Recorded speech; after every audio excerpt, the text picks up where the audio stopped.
तो अभिषेक education academy में आपका स्वागत है।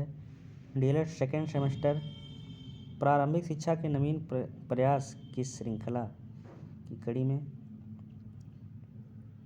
हम 5वां पार्ट आपके सामने लेकर आए हैं, जो प्रश्न संख्या 78 से स्टार्ट है। भारत में आधुनिक शिक्षा का जन्मदाता किसे माना जाता है? तो भारत में आधुनिक शिक्षा का जन्मदाता जो है चार्ल्स ग्रांट को माना जाता है, इसलिए विकल्प आ सही होगा। प्रश्न संख्या 79 में है, निःशुल्क और अनिवार्य शिक्षा का अधिकार अधिनियम 2009 किस अनुच्छेद के द्वारा बनाया गया है? तो यह अधिनियम संविधान के जो है अनुच्छेद 21 का में वर्णित है, इसलिए विकल्प आ सही होगा। प्रश्न संख्या 80 है, वुड का घोषणा पत्र किस वर्ष आया था? तो वुड का घोषणा पत्र जो था वह सन 1854 में भारत आया था, इसलिए विकल्प सही होगा। प्रश्न संख्या 81 में, देश के प्रत्येक जनपद में डाइट की स्थापना की संस्तुति किस राष्ट्रीय शिक्षा नीति के तहत किया गया था? तो यह शिक्षा नीति जो है 1986 में जो आई थी, इसी के तहत डाइट में प्रत्येक जनपद की स्थापना की गई थी, इसलिए विकल्प आ सही होगा। अगला प्रश्न है, निस्पंदन या छनाई सिद्धांत के प्रतिपादक, ये तो प्रश्न कई बार आ चुका है, लॉर्ड मैकाले से संबंधित है। लॉर्ड मैकाले ने इनको दिया था उच्च वर्ग के लिए, इसलिए विकल्प सही होगा। अगला प्रश्न 83, सभी को शिक्षा उपलब्ध कराने से संबंधित है।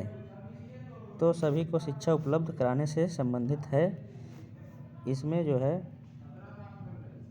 ब्लैक बोर्ड ऑपरेशन,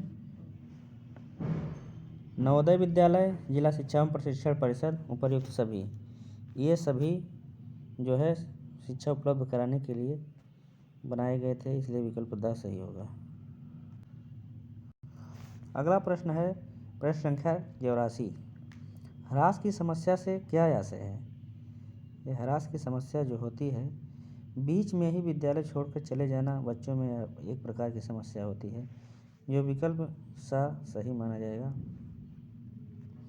बीईपी का मतलब होता है बेसिक एजुकेशन पॉलिसी, अर्थात बेसिक शिक्षा परियोजना, जो विकल्प आ सही है। अगला प्रश्न 86, मध्याह्न भोजन योजना का उद्देश्य है। मध्याह्न भोजन योजना का जो उद्देश्य है, बच्चों के नामांकन में वृद्धि करना, बच्चों की विद्यालय में पूरे समय तक रोके रखना, स्कूल आने के लिए प्रेरित करना, यह सभी जो है मध्याह्न भोजन योजना के अंतर्गत आते हैं, इसलिए विकल्प द सही होगा। अगला प्रश्न है 87, राष्ट्रीय साक्षरता मिशन की स्थापना कब हुई थी? तो राष्ट्रीय साक्षरता मिशन की स्थापना जो हुई थी वह 1988 ईस्वी में हुई थी, इसलिए विकल्प ब सही माना जाएगा। अगला प्रश्न है 88, उत्तर प्रदेश में सभी के लिए शिक्षा परियोजना लागू की गई थी। तो उत्तर प्रदेश में सभी के लिए शिक्षा परियोजना जो लागू की गई थी वह 17 मई 1993 से लागू की गई थी, इसलिए विकल्प द सही होगा। अगला प्रश्न 89 है, जब कोई बालक किसी भी अवस्था में प्राथमिक शिक्षा पूर्ण किए बिना ही विद्यालय छोड़कर चला जाता है, तो यह क्या कहलाता है? तो यह एक प्रकार की स्थिति होती है जिसको ह्रास कहते हैं, यह बालकों के अंदर विकसित होती है, इसलिए विकल्प सही होगा। प्रश्न संख्या 90 है, 1960-61 में जनजातियों की शिक्षा संबंधी समस्याओं के समाधान हेतु गठित कमेटी की अध्यक्ष कौन थे? जो जनजाति संबंधी शिक्षा संबंधी समस्याएं थी, इस पर जो कमेटी गठित की गई थी, इसके अध्यक्ष श्री UN ढेबर जी थे, जो विकल्प द में दिया गया है, इसलिए विकल्प द सही होगा। अगला प्रश्न है 91, राष्ट्रीय महिला शिक्षा समिति 1958 की अध्यक्ष थी। तो राष्ट्रीय महिला शिक्षा समिति 1958 की अध्यक्ष जो थी वो दुर्गाबाई देशमुख थी, इसलिए विकल्प ब सही होगा। प्रश्न संख्या 92 में ब्रेल लिपि द्वारा शिक्षा प्रदान की जाती है। तो ब्रेल लिपि द्वारा जो शिक्षा प्रदान की जाती है, इसमें एक विशेष प्रकार के बिंदुओं का उभार होता है, यह अंधों के लिए प्रदान की जाने वाली शिक्षा है, इसलिए विकल्प सही होगा, जिसको छू करके नेत्रहीन लोग समझ पाते हैं।